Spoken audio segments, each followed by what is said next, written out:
Dracula by Bram Stoker. How these papers have been placed in sequence will be made manifest in the reading of them. All needless matters have been eliminated so that a history almost at variance with the possibilities of later-day belief may stand forth as simple fact.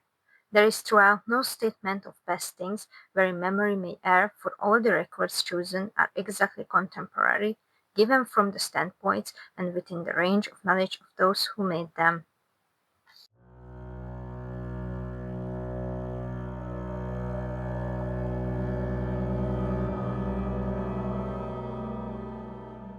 Chapter 1, Jonathan Harker's Journal, Captain Shorthand. 3rd of May, Bistert. Left Munich at 8:45 p.m. on 1st of May, arriving at Vienna early next morning. Should have arrived at 6:46, but the train was an hour late. Budapest seems a wonderful place from the glimpse which I got of it from the train and the little I could walk through the street. I faked to go very far from the station as we had arrived late and would start as near the correct time as possible. The impression I had was that we were leaving the west and entering the east. The most western of splendid bridges over the Danube, which is here of noble wit and depth, took us among the traditions of Turkish rule. We left in pretty good time and came after nightfall to Klausenburg. Here I stopped for the night at the Hotel Royal. I had for dinner, or rather supper, a chicken done of some way with red pepper, which was very good but thirsty. Memorandum: get recipe for Mina. I asked the waiter, and he said it was called paprika handel, and that, as it was a national dish, I should be able to get it anywhere along the Carpathians. I find my smattering of German very useful here. Indeed, I don't know how I should be able to get on without it. Having had some time at my disposal when in London, I had visited the British Museum and made search among the books and maps in the library regarding Transylvania. It had struck me that some foreknowledge of the country could hardly fail to have some importance in dealing with the noblemen of this country. I find that the district named is in the extreme east of the country, just on the borders of three states, Transylvania, Moldavia, and Bukovina, in the midst of the Carpathian Mountains, one of the widest and least known portions of Europe. I was not able to light on any map or work giving the exact locality of the castle Dracula, as there are no maps of this country as yet to compare with our own ordnance survey maps. But I find that Bistritz the Postan, named by Tan Dracula, is a fairly well-known place. I shall enter here some of my notes, as they may refresh my memory when I talk over my travels with Mina. In the population of Transylvania, there are four distinct nationalities: Saxons in the south, and mixed with them the Wallachs, who are the descendants of the Dacians, Magyars in the west, and Szekes in the east and north. I am going among the latter, who claim to be descended from Attila and the Huns. This may be so, for when the Magyars conquered the country in the 11th century, they found the Huns settled in it. I read that every known superstition in the world is gathered into the horseshoe of the Carpathians, as if it were the center of some sort of imaginative whirlpool. If so, my stay may be very interesting. Memorandum: I must ask the Count all about them. I did not sleep well, though my bed was comfortable enough, for I had all sorts of queer dreams. There was a dog howling all night under my window, which may have had something to do with it, or it may have been the paprika, for I had to drink up all the water in my carafe and was still thirsty. Towards morning I slept and was awakened by the continuous knocking at my door, so I guess I must have been sleeping soundly then. I had for breakfast more paprika and a sort of porridge of maize flour, which they said was mamaliga, and eggplant stuffed with forcemeat, a very excellent dish which they call impletata. Memorandum: get recipe for this also. I had to hurry breakfast, for the train started a little before 8, or rather it ought to have done so, for after rushing to the station at 7:30, I had to sit in the carriage for more than an hour before we began to move. It seems to me that the further east you go, the more unpunctual are the trains. What ought they to be in China? All day long we seemed to dawdle through a country which was full of beauty of every kind. Sometimes we saw little towns or castles on the top of steep hills, such as we see in old whistles. Sometimes we ran by rivers and streams which seemed from the white stony margin of each side of them to be subject to great flood. It takes a lot of water and running strong to sweep the outside edge of a river clear. At every station there were groups of people, sometimes crowds, and in all sorts of attire. Some of them were just like the peasants at home or those I saw coming to France in Germany, with short jackets and round hats and homemade trousers. But others were very picturesque. The women looked pretty, except when you got near them, but they were very clumsy about the waist. They had all full white sleeves of some kind or other, and most of them had big butts with a lot of strips of something fluttering from them like the dresses in a ballet, but of course there were petticoats under them. The strangest figures we saw were the Slovaks, who were more barbarian than the rest with their big cowboy hats, great baggy turtle white trousers, white linen shirts, and enormous heavy leather belts, nearly a foot wide, all studded over with brass nails. They wore high boots with their trousers tucked into them, and had long black hair and heavy black mustaches. They are very picturesque, but do not look prepossessing. On the stage they would be set down at once as some old oriental band of brigands. They are, however, I am told, very harmless and rather wanting in natural self-assertion. It was on the dark side of the highlight when we got to Bistritz, which is a very interesting old place, being practically on the frontier, for the Borgo Pass leads from it into Bukovina. It has had a very stormy existence, and it clearly shows marks of it. 50 years ago, a series of great fires took place, which made terrible havoc on 5 separate occasions.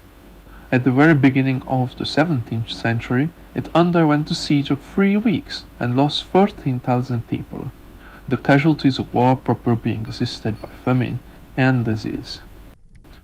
Count Dracula had directed me to go to the Golden Corn Hotel, which I found, to my great delight, to be thoroughly old-fashioned, for of course I wanted to see all I thought of the ways of the country.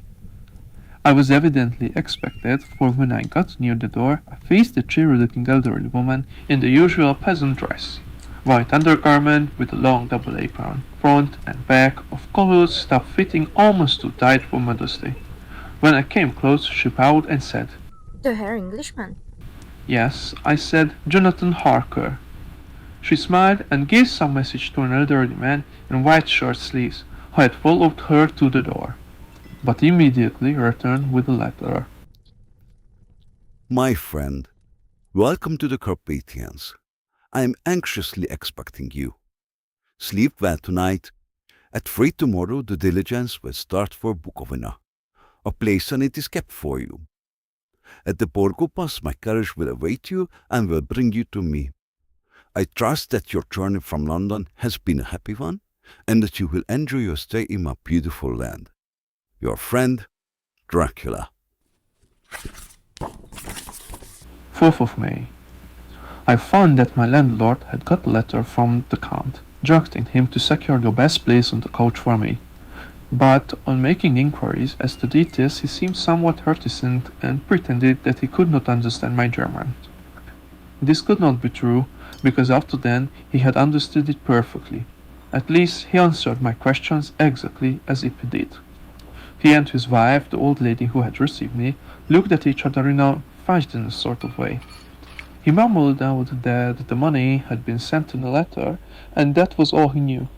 When I asked him if he knew Count Dracula and could tell me anything of his castle, both he and his wife crossed themselves, and, saying that they knew nothing at all, simply refused to speak further.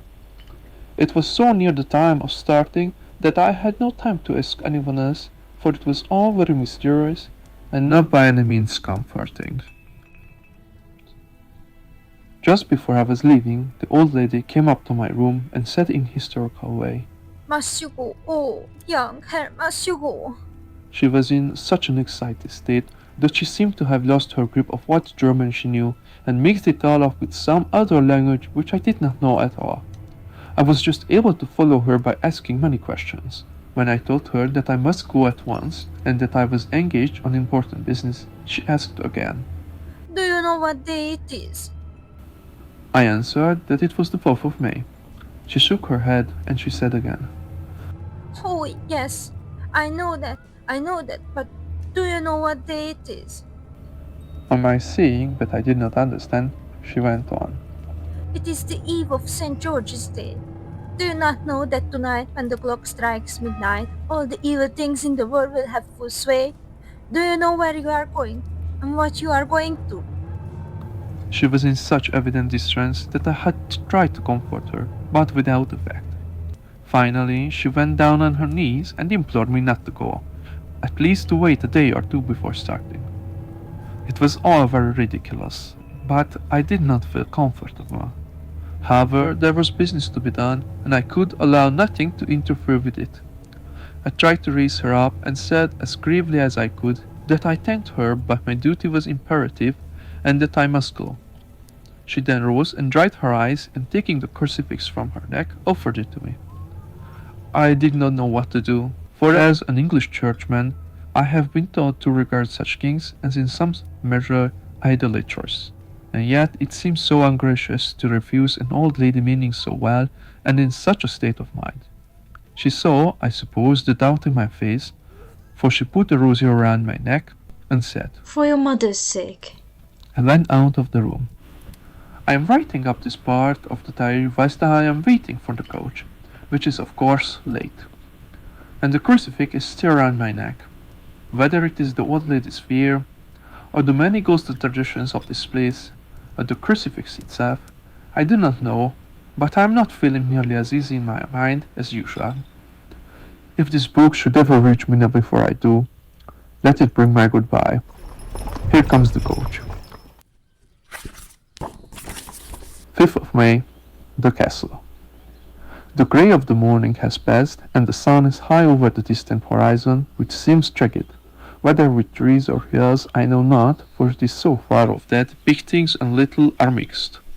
I am not sleepy, and as I am not to be called till I awake, naturally I write till sleep comes.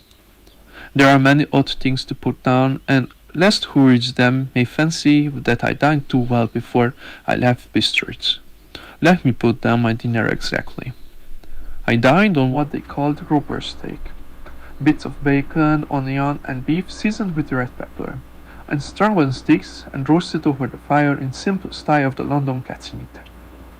The wine was called a mariage, which produces a queer sting on the tongue, which is however not disagreeable. I had only a couple of glasses of this and nothing else. When I got on the coach, the driver had not taken his seat, and I saw him talking to the landlady. They were evidently talking of me, for every now and then they looked at me, and some of the people who were sitting on the bench outside at the door came and listened, and then looked at me, most of them pityingly. I could hear a lot of words, often repeated, clear words, for there were many nationalities in the crowd, so I quietly got my polyglot dictionary from my bag and looked them out. I must say they were not cheering to me, for amongst them were Ordok, Satan, Pokol, Hell, Stragoica, which, Rolok, and Vukoslak both mean the same thing, one being Slovak and the other Serbian for something that is either werewolf or vampire. Memorandum: I must ask the Count about these superstitions. When we started, the crowd round the inn door, which had by this time swelled to a considerable size, all made the sign of the cross and pointed two fingers towards me. With some difficulty, I got the fellow passenger to tell me what they meant. He would not answer at first, but on learning that I was English, he explained that it was a charm or card against the evil eye. This was not very pleasant for me, just starting for an unknown place to meet an unknown man. But everyone seemed so kind-hearted, and so sorrowful and so sympathetic that I could not but be touched. I shall never forget the last glimpse which I had of the inn yard and its crowd of picturesque figures, all crossing themselves as they stood round in the wide archway, with its background of rich foliage of oleander and orange trees in green tubs clustered in the centre of the yard. Then our driver, whose white linen drawers covered the whole front of the box seat, Garza, they called them, cracked his big whip over his horses, which ran abreast, and we set off on our journey. I soon lost sight in recollection of ghostly peers in the beauty of the scene as we drove along, although had I known the language, or rather languages, which my fellow passengers were speaking, I might not have been able to throw them off so easily. Before us lay a green sloping land full of forests and woods, with here and there steep hills crowned with clumps of trees or with farmhouses, the blank gable end to the road. There was everywhere a bewildering mass of fruit blossom, apple, plum, pear, cherry, and as we drove by I could see the green grass under the trees spangled with the fallen petals. In and out amongst these green hills of what they call here the Middle Land ran the road, losing itself as it swept round the grassy curve or was shut out by the straggling ends of pine woods which here and there ran down the hillsides like tongues of flame. The road was rugged, but still we seemed to fly over it with a feverish haste. I could not understand then what the haste meant, but the driver was evidently bent on losing no time in reaching Borgopran. I was told that this road is in summertime excellent, but that it had not yet been put in order after the winter snows. In this respect, it is different from the general run of roads in the Carpathians, for it is an old tradition that they are not to be kept in too good order. Of the old hospitals would not repair them, lest the Turk should think that they were preparing to bring in foreign troops, and so hastened for, which was always really a loading point. Beyond the green swelling hills of the Middle Land rose mighty slopes of forest up to the lofty steeps of the Carpathians themselves. Right and left of us they towered, with the afternoon sun falling upon them and bringing out all the glorious colors of this beautiful range. Deep blue and purple in the shadows of the peaks, green and brown where grass and rock mingled, and an endless perspective of jagged rock and pointed crags till these were themselves lost in the distance where the snowy peaks rose grandly. Here and there seemed mighty rifts in the mountains through which as the sun began to sink, we saw now and again the white gleam of falling water.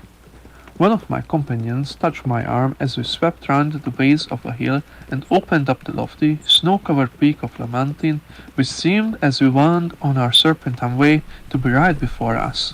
Look, Isten szét. Gothic, and he crossed himself violently. As we wound on our endless way, and the sun sank lower and lower behind us, the shadows of the evening began to creep round us. This was emphasized by the fact that the snowy mountain top still held the sunset and seemed to glow out with a delicate cool pink. Here and there we passed Czechs and Slovaks all in picturesque attire, but I noticed that goiter was painfully prevalent. By the roadside were many crosses, and as we swept by, my companions all crossed themselves. Here and there was a peasant man or woman kneeling before a shrine, who did not even turn round as we approached, but seemed in the self-surrender of devotion to have neither eyes nor ears for the outer world. There were many things new to me. For instance, hayricks in the trees, and here and there very beautiful masses of weeping birch, their white stems shining like silver through the delicate green of the leaves. Now and again we passed the later wagon, the ordinary peasant's cart, with its long, snake-like vertebra calculated to suit the inequalities of the road. On this were sure to be seated quite a group of homecoming peasants, the Czechs with their white and Slovaks with their colored sheepskins, the latter carrying lens-fashioned their long staffs with X at the end.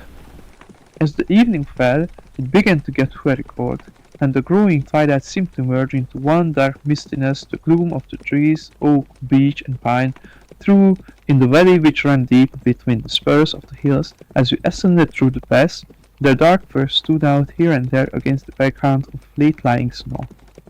Sometimes, as the road was cut through the pine woods, that seemed in the darkness to be closing down upon us, great masses of greyness, which here and there bestrewed the trees, produced a peculiar weird and sullen effect which carried on the thoughts and the grim fancies engendered earlier in the evening, when the falling sunset threw into strange relief the ghost-like clouds which amongst the Carpathians seemed to wind ceaselessly through the valleys. Sometimes the hills were so steep that despite our driver's haste, the horses could only go slowly. I wished to get down and walk up them as we do at home, but the driver would not hear of it. No, He said, he must not walk here. The dogs are too fierce. And then he added, with what he evidently meant for prim pleasantry, for he looked round to catch the approving smile of the rest. And you may have enough of such matters before you go to sleep. The only stop you would make was a moment's pause to light his lamps. When it grew dark, there seemed to be some excitement amongst the passengers, and they kept speaking to him one after the other, as though urging him to further speed. He lashed the horses unmercifully with his long whip, and with wild cries of encouragement urged them on to further exertions. Then, through the darkness, I could see a sort of patch of grey light ahead of us, as though there were a cleft in the hills. The excitement of the passengers grew greater. The crazy coach rocked on its great leather springs and swayed like a boat tossed on a stormy sea. I had to hold on. The road grew more level, and we appeared to fly along. Then the mountains seemed to come nearer to us on each side and to frown down upon us. We were entering on the Borgo Pass. One by one several of the passengers offered me gifts, which they pressed upon me with an earnestness which would take no denial. These were certainly of an odd and varied kind, but each was given in simple good faith, with a kindly word and a blessing, and that same strange mixture of fear-meaning movements which I had seen outside the hotel at Bistritz, the sign of the cross and the guard against the evil eye. Then as we flew along, the driver leaned forward, and on each side the passengers, craning over the edge of the coach, peered eagerly into the darkness. It was evident that something very exciting was either happening or expected, but though I asked each passenger, no one would give me the slightest explanation. This state of excitement kept on for some little time, and at last we saw before us the pass opening out on the eastern side. There were dark rolling clouds overhead, and in the air the heavy oppressive sense of thunder.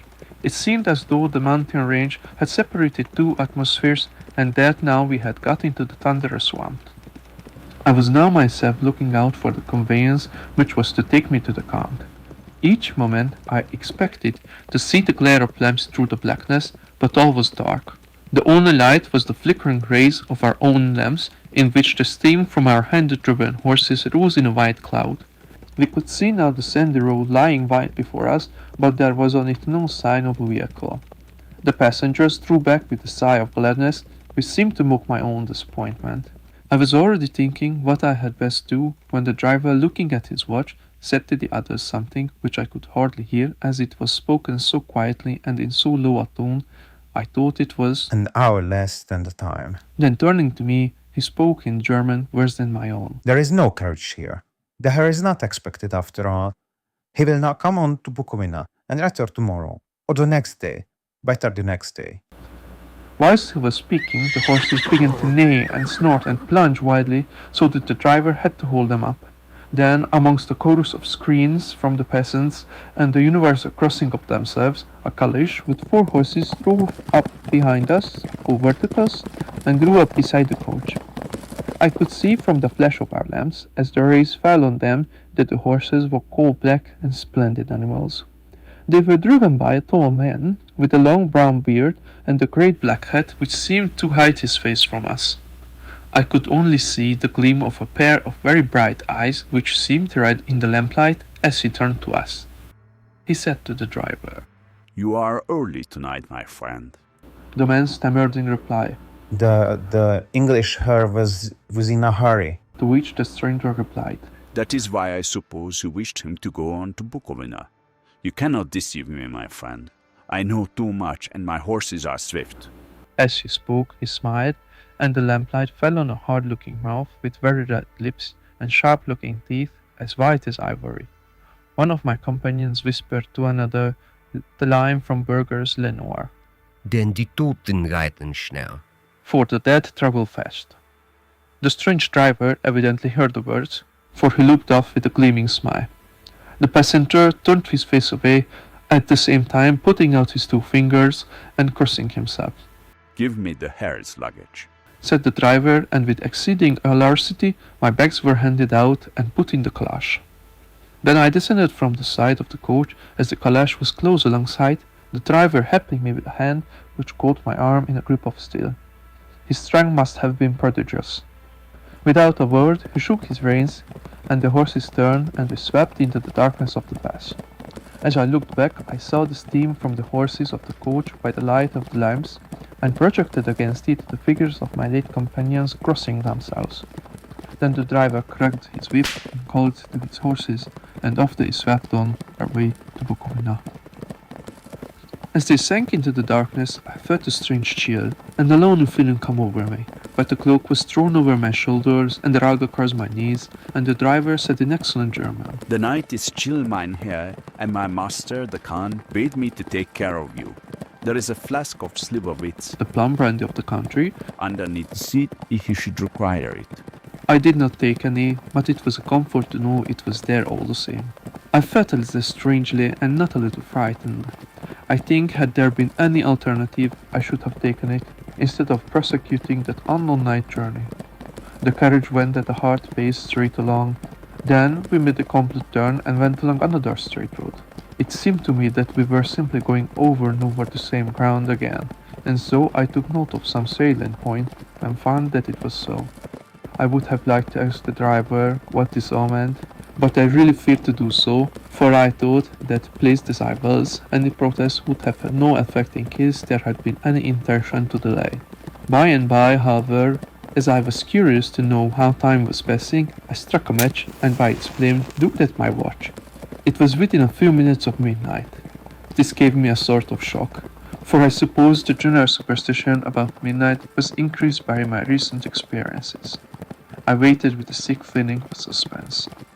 Then a dog began to howl somewhere in a farmhouse far down the road, a long, agonized wailing as if from fear. The sound was taken up by another dog, and then another and another, till borne on the wind which now sighed softly through the pass, a wide howling began, which seemed to come from all over the country, as far as the imagination could grasp it, through the gloom of the night. At the first howl the horses began to strain and rear, but the driver spoke to them soothingly, and they quieted down, but shivered and sweated as though after a run away from sudden fright. Then far off in the distance, from the mountains on east side of us, began a louder and a sharper howling, that of wolves, which affected both the horses and myself in the same way. For I was minded to jump from the calash and run, whilst they reared again and plunged madly, so that the driver had to use all his great strength to keep them from bolting. In a few minutes, however, my own ears got accustomed to the sound, and the horses so far became quiet that the driver was able to descend and to stand before them. He petted and soothed them and whispered something in their ears, as I have heard of horse tamers doing, and with extraordinary effect, for under his caresses they became quite manageable again, though they still trembled. The driver again took his seat, and shaking his reins started off at a great pace. This time, after going to the far side of the pass, he suddenly turned down a narrow roadway which ran sharply to the right. Soon we were hemmed in with trees, which in places arched right over the roadway till we passed as through a tunnel, and again great frowning rocks guarded us boldly on either side. Though we were in shelter, we could hear the rising wind, for it moaned and whistled through the rocks, and the branches of the trees crashed together as if swept along. It grew colder and colder still, and fine powdery snow began to fall, so that soon we and all around us were covered with a white blanket. The keen wind still carried the howling of the dogs, though this grew fainter as we went on our way. The baying of the wolves sounded nearer and nearer, as though they were closing round on us from every side. I grew dreadfully afraid, and the horses shared my fear. The driver, however, was not in the least disturbed. He kept turning his head to left and right, but I could not see anything through the darkness. Suddenly, away on our left, I saw a faint flickering blue flame. The driver saw it at the same moment. He at once checked the horses and, jumping to the ground, disappeared into the darkness. I did not know what to do, the less as the howling of the wolves grew closer. But while I wondered, the driver suddenly appeared again, and without a word he took his seat, and we resumed our journey. I think I must have fallen asleep and kept dreaming of the incident, for it seemed to be repeated endlessly, and now looking back it seems like a sort of awful nightmare. Once the flame appeared so near the road that even in the darkness around us I could watch the driver's motions. He went rapidly to where the blue flame arose. It must have been very faint, for it did not seem to illuminate the place around it at all, and gathering a few stones swung them into some device. Once there appeared a strange optical effect. When he stood between me and the flame, he did not obstruct it, for I could see its ghostly flicker all the same. This startled me, but as the effect was only momentary, I took it that my eyes deceived me straying through the darkness.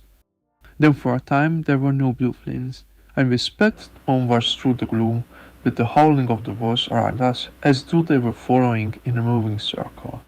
At last there came a time when the driver went further afield than he had yet gone, and during his absence the horses began to tremble worse than ever, and to snarl and scream with fright. I could not see any cause for it, for the howling of the wolves had ceased altogether. But just then the moon, sailing through the black clouds, appeared behind the jagged crest of a beetling pine-clad rock, and by its light I saw around us a ring of wolves, with white teeth and lolling red tongues, with long, sinewy limbs and shaggy hair. They were 100 times more terrible in the grim silence which held them than even when they howled. For myself, I felt a sort of paralysis of fear. It is only when a man feels himself face to face with such horrors that he can understand their true import. All at once the wolves began to howl as though the moonlight had had some peculiar effect on them. The horses jumped about and reared and looked helplessly around with eyes that rolled in a way painful to see. But the living ring of terror encompassed them on every side, and they had perforce to remain within it. I called to the coachman to come, for it seemed to me that our only chance was to try to break out through the ring, and to aid his approach, I shouted and beat at the side of the calash, hoping by the noise to scare the wolves from the side, so as to give him a chance of reaching the trap. How he came there, I know not, but I heard his voice raised in a tone of imperious command, and looking towards the sun, saw him stand in the roadway. As he swept his long arms, as though brushing aside some impalpable obstacle, the wolves fell back and back further still. Just then a heavy cloud passed across the face of the moon, so that they were again in darkness. When I could see again, the driver was climbing into the calash, and the wolves disappeared. This was all so strange and uncanny that a dreadful fear came upon me, and I was afraid to speak or move. The time seemed interminable, as we swept on our way, now in almost complete darkness, for the rolling clouds obscured the moon. We kept on ascending, with occasional periods of quick descent, but in the main always ascending. Suddenly I became conscious of the fact that the driver was in the act of pulling up the horses in the courtyard of a vast ruined castle, from whose tall black windows came no ray of light, and whose broken battlements showed a jabber line against the moonlit sky.